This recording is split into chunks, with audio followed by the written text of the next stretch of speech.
Welcome, everyone. We are going to have an amazing segment today.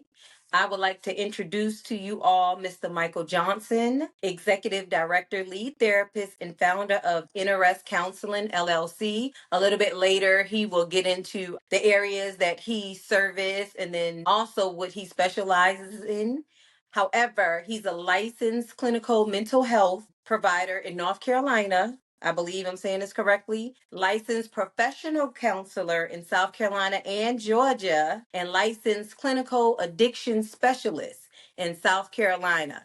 So I, no further ado, I'm going to have Mr. Michael come on and tell you more about himself, where he can be located, and also what kind of services he may be able to provide for you all. Well, thank you so much, Kiana. It's a pleasure and a joy just to be on the show to talk about mental health, in particular for Black men, because there is a stigma around mental health.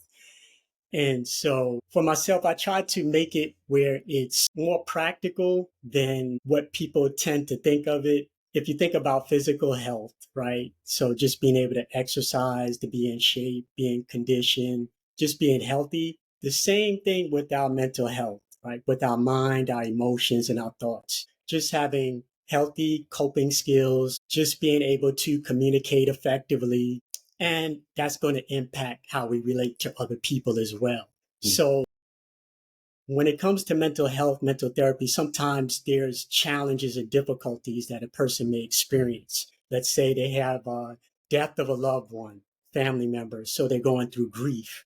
And so that will can start to impact how they're functioning at work, even their sleep, and also how they're relating to other people as well. So that may be an example where a person can come and say, well, I've been trying to work through it, but I just need some assistance in processing the emotions, the thoughts, the feelings, and what they're going through.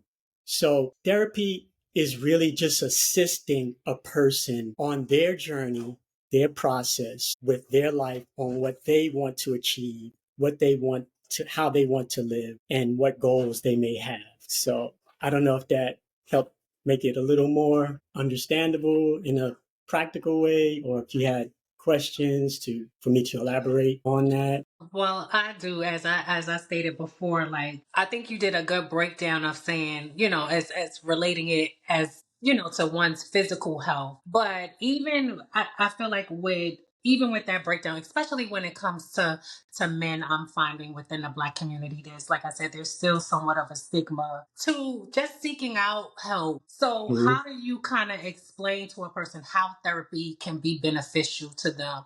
And I'm at the age that I am now, and I just started, therapy. And, a lot of it has to deal with grief, not being able to fully deal and process grief. And what I didn't deal with in the past is now showing up previously, but it's making its Mhm. way in different ways. So how do you kind of like explain that to someone? Yeah, so how it can be beneficial. So just being able to have healthy coping skills, right? So for example, sometimes when it comes to men, they are under the impression that I'm supposed to be able to handle everything. I shouldn't have to ask for help.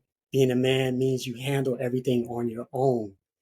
And the emotional pain and sometimes the mental turmoil can cause a person to cope in ways that are detrimental. For example, sometimes what happens is a person may be looking to alcohol to deal with the emotional pain, to deal with anxiety. And after a while, that can start to become a problem where now they're relying more and more on the alcohol to cope with the pain or to cope with dealing with anxiety, and start to drink too much, and it could start to impact their physical health. So as it comes to therapy, when it comes to therapy, helping a person look at healthy coping skills, right? So being able to talk about what they're feeling, talk about what they're experiencing, and being validated in that thought process and in those emotions, that it's okay, it's all right. And then healthy coping skills can be like dealing with anxiety. Some people use Right. alcohol to deal with anxiety. just having some breathing techniques. Like deep breathing is an example of a way to cope with anxiety. So when it comes to therapy, it's looking at coping skills, communication skills when it comes to relationships, just being able to express how you feel. So an example is I statements versus you statements.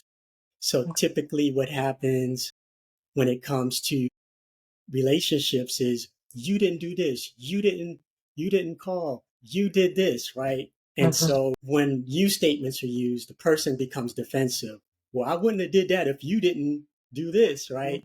Correct. And so in that, being able to communicate your feelings in a way using I statements. So I felt disappointed when you didn't call versus you didn't call, you don't care.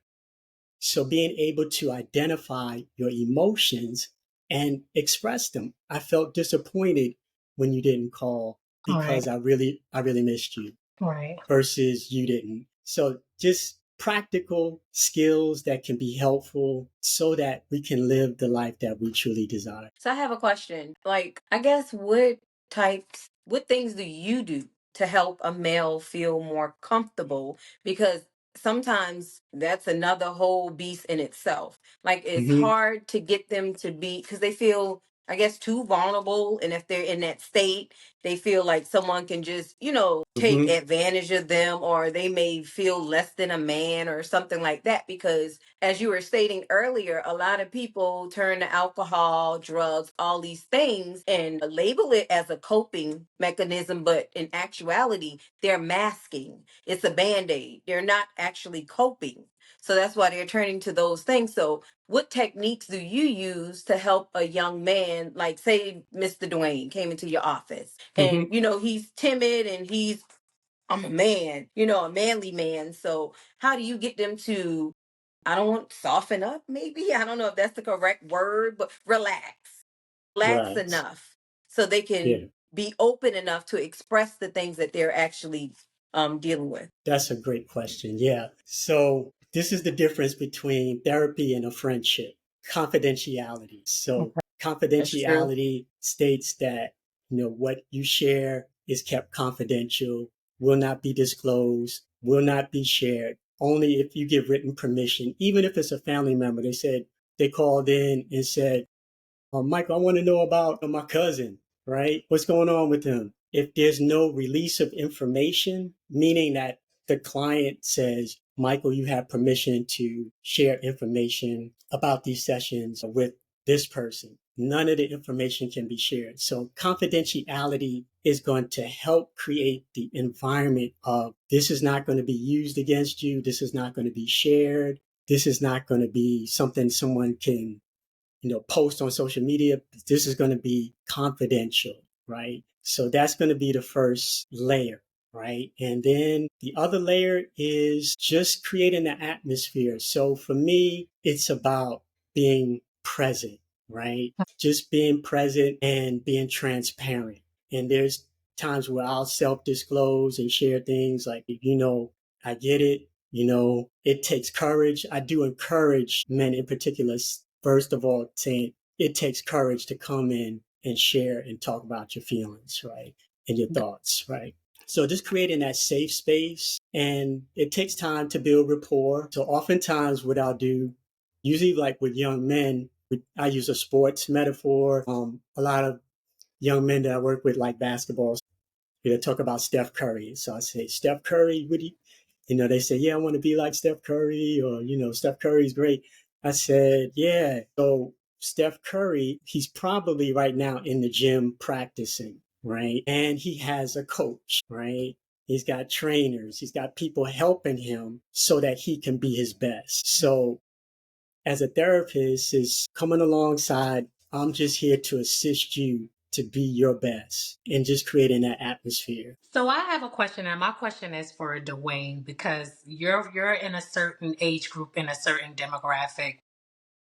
And I feel like social media has a heavy presence now, whereas when I was coming up, like we didn't have that. Social media didn't exist. our social media was the school lunchroom, or The like bus. talking to our friends on the block, or so now that we have like so many different distractions and so many different things that we didn't have before, which actually I think plays a part on our psyche and our mental health. How are you finding your peers in your age group? Like, how, especially among the males, like, are they open to seeking out therapy? Is it something that's talked about? Can you give us some insight? Yeah, that's a good question. So, my name is Dwayne. Thank you for having me on. I'm 29 years old. I'm currently serving in the U.S. Army. So, those are most of my peers, is just my battle buddies, female and men. With social media, I mean, I was born in 95. 95, we didn't have social media. With this just being a social media generation, I think um it's a negative impact when it comes down to just people having communication, because they're relying on Instagram and having communication through there rather than just having conversation like this. And my age group, my friends, stigma is still real.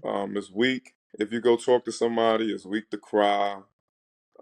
Especially in the military, our stigma is really big. To be honest, I think people would go seek help to increase their VA benefits. To be honest with you, but other than that, it's just you black, you strong, you're a man, and if you talk to somebody, then it's a sign of weakness or stuff like that. So, and to be honest, that's unfortunately, that's how I am. If I talk to somebody, you're weak. If you cry, you're weak. You got to be strong, and I don't think that's healthy at all, because we all go through things, and like Mr. Johnson said, we need healthy coping skills to deal with it. You know what, Mr. Dwayne, on behalf of my ancestors and their ancestors, your mother, me as a mother, I would like to apologize on behalf of women to both you and Mr. Michael, because you brought up a valid point a minute ago when you said you guys were always taught it's weak to cry and it's weak as mothers. And I don't know if all women will agree with me, but the majority should. We were always taught to coddle our boys because we kept them away from so many things. But the girls, we always taught them to be strong, be independent, work hard. You don't need no man. And all of that trickled down throughout generations. So I know I'm guilty of it because I did coddle. I'm going to call it what it is.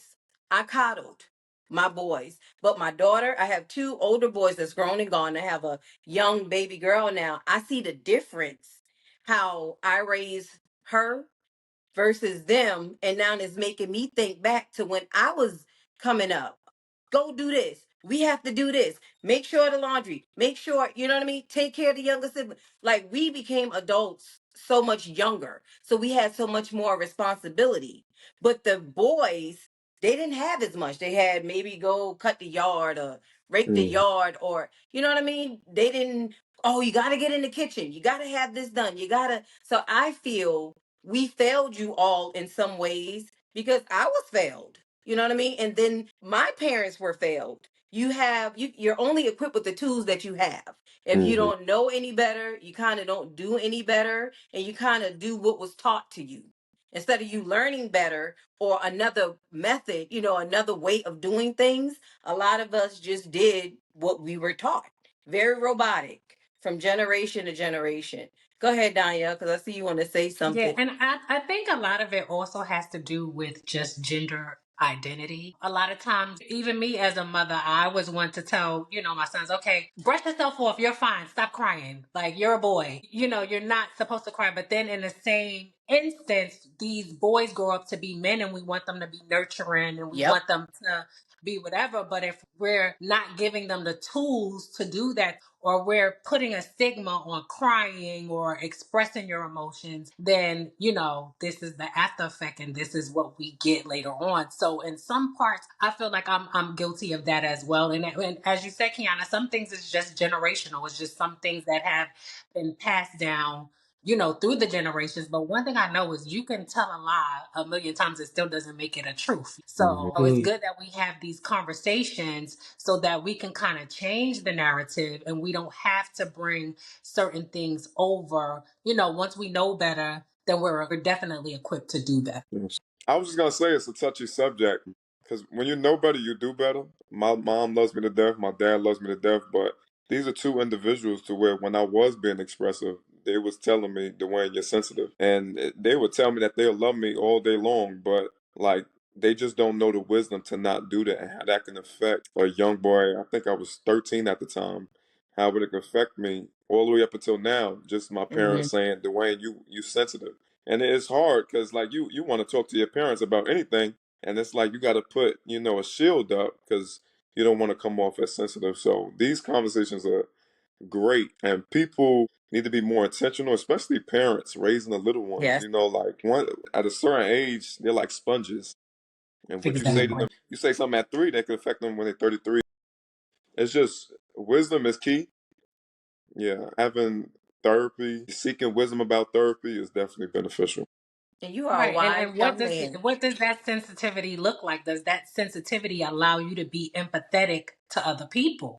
Hmm. And things that other people are going through. So these are all the things that we definitely have to keep in mind. Words have I'm a firm believer, like, words have power. You speak what you live. You understand what I'm saying? So if you're constantly speaking negative or you're constantly speaking from a place of lacking, that is what's going to show up in your life. That's what things are going to look like for you. So I'm a firm believer. Now, it took me a minute to get here. Like, this wasn't an overnight process, because just like everybody else, I was raised and I had, certain things said to me or certain things that were done. And I understand that, you know, whether it's parents or your grandparents, sometimes they only know what's relative to them. So they only can do the best that they have with what they're equipped with. Hence the reason why me now, like, I'm in therapy, and it's just sometimes I work in a high paced environment. I work with adjudicated juveniles in a lock facility. Sometimes I just need that mental release to unload, because I'm dealing with a lot of things. Just like I'm sure as you out and being in the military can be a high stressor, for an individual. So I think that we definitely need to take the stigma away from seeking out, professional help. And from you, Mr. Johnson, I want to know, like, what are some signs that someone may have that might need therapy? So it'll depend on what the person is experiencing. So people come to therapy for different reasons. A lot of people lately, probably since 2020, have been coming to therapy for anxiety and depression. Those are the top two. Signs of depression, lack of motivation, isolation, social isolation from other people, just sense of low self-esteem, low energy, changes in appetite. For some people, it may be eating more, some people not eating that much, anxiety, just maybe feeling hypervigilant about the world, about the future, accelerated heart rate. So it depends. There's some people that come in for marital issues, couples counseling. So it really depends. But to answer the question in a general term, is when the person probably will need therapy when they can't handle or work through whatever it is they're dealing with on their own. They need assistance. I would like to share a couple of things I did to help get me out of depression. Like, I was in Mm, such a depressed state. And the funny thing about it, it doesn't always show outward. You know what I mean? It's more mm-hmm, inward. So if you were to see me, thought I was the same bubbly person with nothing mm-hmm, going on, like the best, life ever. But man, when I came home, all I can say is my closet floor in the corner many a nights. We battled it out many a nights, but a couple of things that helped me. It was this book called Four Agreements. And I believe his name mm, is Miguel Nunez, I think. Is yep, guys, is a short but impactful read. It's so mm-hmm, amazing, but it just taught me to mean what I say and say what I mean. It taught me again about generational things, because a lot of us, it taught me to show people more grace. starting with Mm-hmm. the people that raised me because they only had the tools that they were equipped with. So it helped me with showing people more grace. And then I had to learn a lot of behaviors and things that people inflict on others had absolutely nothing to do with them or me. So I really had to learn that and stop taking everything so personally. Mm-hmm. First thing in the morning, when I get out of the bed, when my feet hit the floor, I have to make up the bed. It sounds, I don't know, crazy to some, like making up a bed.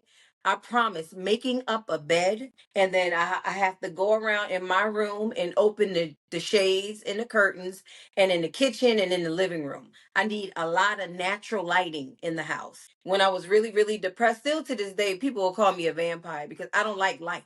So I sit in the dark all the time. I'm in the room in the dark, in the bathroom, everywhere. And people are like, girl. So I need natural lighting. Sometimes to walk outside bare feet to connect with the earth. It helps recharges you. But just walking outside, around your backyard or something, going to the beach. Water is very therapeutic. So once or twice a week, early in the morning, sometime before sunrise, I'll go to the beach and just sit out there and listening to the water and the waves. But the Mm-hmm. two things, making my bed and opening all windows for the natural lighting, and it helped me tremendously. That's real good. That's And awesome. traveling. I love to travel. Yeah. Nima, do you That have So my is anything you would question awesome. like to is, add? have you seen an influx since COVID? Have you seen an influx of people coming with like anxiety issues or depression or different things like that, like post COVID? Is that question for me or I Yes, mean that's for you. for me? Oh yes, yes. There's been quite a few people that have come with anxiety, yes, as a result of the pandemic and the post-pandemic as well. A lot of young people that were in high school, but I had a lot of teenagers that came for therapy for anxiety during the pandemic and then some post-pandemic as well too, because it wasn't just the school situation, it was social situations, where they weren't able to connect with their friends Right. That and relate isolation. and do things, that sense of isolation. So it took a minute for it to start to pick back up socially. And it just shifted the world. Things became different. And so there was anxiety around this new norm, if you will. Hmm. How do I adapt? How do I adjust? So there was anxiety around that, to answer your question. I wonder, Mr. do you? Johnson, Oh, oh, go go ahead. ahead. You can go. I was gonna ask. So I'm looking to seek help. This is just a hypothetical question. I'm looking to seek help, and I know therapist has to get to know me and what I'm dealing with. How do I get to know my therapist to find out that it's a good therapist for me? Like, what questions can I ask a therapist that I can see that it'll work for me? It'll be a good fit. Yeah, that's a good question. Yeah. You can ask them what is their therapeutic approach to therapy, what is their method, what's their particular orientation. So some people may say cognitive behavioral therapy or acceptance commitment therapy. So just ask them what is your theoretical, they call it your theoretical approach to counseling. You can ask them personal questions like how long have you been doing this? Have you been in therapy yourself? And Mm, it's going to be more just kind of like, when you have the conversation, just it's more of a feeling like, do you feel like, you know, yeah. do you got a vibe with them? You feel Okay. like, you know what I Hmm. mean? Yeah. I got you. I got you. I was definitely going to say I agree. It has to be like an energy type thing because I remember this Mm-hmm. one therapist. When I left, I kept saying, I was like, she looked like she need therapy, like she need a hug. And from me, Mm, so I never, needless to say, I never went back because I was so down and like it sucked all my energy from me. I had never experienced that before, but I was like, something mm, is not right with this lady. Like she really needs help. And I wanted to ask her, like, blink twice. I'll go get you some help. But that's how she was acting. And the energy was it was very heavy. It was heavy. It wasn't yeah. inviting. And I actually felt more depressed when I walked out, just being in her presence. So I definitely would say it is an energy thing too, or a feeling. You know, people may not be Mm, into the energy, but a feeling. You know Yeah. whether the connection is there or not. Yes. Yes. Well, Mr. Mr. Johnson, what you got? Go You ahead. got? Go ahead, Dwayne. I was gonna ask you what is the most rewarding thing as a therapist? You know, seeing multiple people in multiple states. What does it for you in your profession? Good question. Yeah. So for me, it's looking at the progress. And Mm, Danielle, I think you were asking, how do you Mm-hmm. gauge if therapy is working, right? So when you come into therapy in the beginning, you have your initial assessment. So, what's going on? What's the problem? What are you facing? And then based on that, you develop a treatment plan. So let's say a person comes in and says, I'm feeling depressed. And the goal is I want to eventually feel happy. So we'll develop a plan. So what are we going to do to help you feel happy? What plan are we going to come up with? And the Right. therapist and the client will do that together. For example, Kiana, you mentioned getting light, natural light. So that's one of the things when it comes to depression is so important, especially for African Americans, because we're talking about vitamin D Indeed. that Mm-hmm. comes from the sun. And so we're people of the sun, and vitamin D helps to improve your mood, helps you to feel more uplifted. So when you get in the sun outdoors, that's going to be helpful. So we may say if the person is being reclusive or staying indoors, we say you need to come outside at least once a day for 20 minutes. Another goal may be exercise. So, I talked about physical health. So there is a connection that's intertwined with physical health and mental health. So with physical health, exercise in particular, there are neurotransmitters, which are brain chemicals that are released during exercise. One is called endorphins. Most people know endorphins, right? Endorphins is that feel good neurotransmitter. It helps to relieve pain. And so when we have those endorphins, we don't feel pain in our bodies. We usually feel good and you feel happy, like, oh man, I just feel really good. Then you have serotonin, a neurotransmitter that's released. mm, Serotonin helps us to feel optimistic and hopeful and happy. And most of your medications, antidepressant medications, they're called SSRIs, selective serotonin reuptake inhibitors, simply meaning that the medication is helping serotonin to be just getting a little biological, in the synapses of the brain cells, right? Mm-hmm. So naturally, the body and the brain will produce that with exercise, serotonin, right? So just saying, we're going to have an exercise plan. So all of that. Gratitude when it comes to depression, Mm-hmm. gratitude, being thankful, being grateful, right? Mm-hmm. So they did an experiment. I'm giving a long answer to this question No, because I but want it's to give good. you Good. It's good. mm, the, So they did an experiment. You had two groups. So one group, for a period of 2 weeks, wrote down 5 things that they were grateful for each day. Then they had another group that didn't write anything. End of the 2 weeks, they did a self-report assessment. The group that wrote down 5 things that they were grateful for each day reported and showed to be more optimistic and had a more positive outlook than the group that did not. And why, if you could guess, why do you think that the group that wrote down 5 things every day felt more optimistic and had more of a positive outlook than the group that did not? Some people are visual, so I guess just seeing it too make you more optimistic because you're like, man, I'm grateful for this. You know what I mean? I Mm-hmm. have these things. These people right here, they can't see the forest for the trees because they didn't take the steps to write it down, or you know what I mean? They're in their own little bubbles, but I think being visual help. You're changing your thought process. So you're changing that thought process. I would say being Absolutely. intentional and being open minded. You know, um, Yep. yeah, Hmm. like you got people who want to be better, you got people who don't want to be better, and just I'm not gonna answer the question. Or I'm not gonna say what I'm grateful for. So Mm-hmm. yeah, I think just them being intentional.